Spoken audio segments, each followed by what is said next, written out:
বিদেশে hot cake বলা হয়।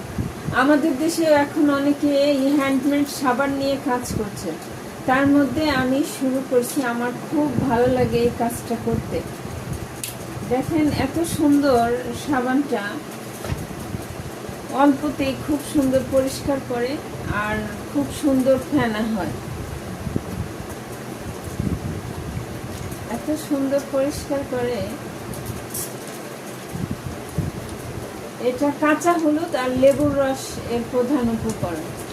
কাঁচা হলুদ আর লেবুর রস।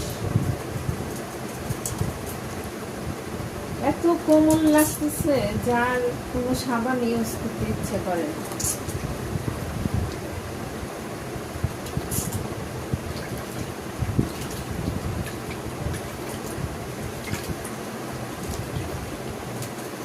দেখো কি সুন্দর স্বচ্ছ লাগতেছে।